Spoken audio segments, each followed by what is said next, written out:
Zimbabwe সিরিজের জন্য ১৭ সদস্যের প্রাথমিক দলকে সময়ের সেরা কম্বিনেশন বললেন খালেদ মাহমুদ সুজন। দলে জায়গা করে নিয়েছেন সৌম্য সরকার, পারভেজ ইমন, সাইফুদ্দিন। প্রাথমিক দলে জায়গা পাওয়ার পর পুরনো রূপে নিজেকে ফিরে পেতে মরিয়া সৌম্য সরকার। গুরু হাথুরু সিংহের তত্ত্বাবধানে মিরপুরের ইনডোরে ব্যাটিং অনুশীলন শুরু করেন সৌম্য। কোচ হাথুরু পছন্দের ছাত্রকে হাতে ধরে দেখিয়ে দিলেন কখন কোন পরিস্থিতিতে কিভাবে ব্যাট চালাতে হবে। এরপর দীর্ঘক্ষণ ব্যাট নিয়ে অনুশীলন করলেন এই ওপেনার। এরপর লিটন দাস, মুমিনুল হক, তাওহিদ হৃদয়দের ব্যাটিং পরখ করেন কোচ হাথুরু।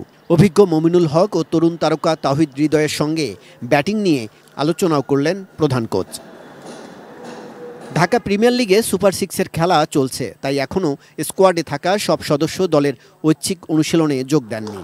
এদিকে ঢাকায় এসে টিম ম্যানেজমেন্ট ও কোচিং স্টাফের সঙ্গে মঙ্গলবার বৈঠক করেন স্পিন কোচ মুশতাক আহমেদ। বুধবার ইনডোরে সৌম্য, লিটন, হৃদয়দের পেয়ে স্পিন সামলানোর টিপস দিলেন মুশতাক। সাকিব আল হাসান, মুস্তাফিজ আর মিরাজ দলে নেই, তবুও এই দলটাকে সময়ের সেরা বলছেন খালেদ মাহমুদ। দারুণ একটা ব্যালেন্স টিম।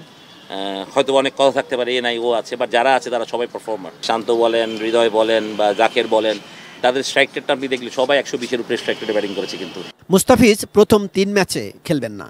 এদিকে দীর্ঘদিন পর দলে ডাক পেয়েছেন পেসার সাইফুদ্দিন।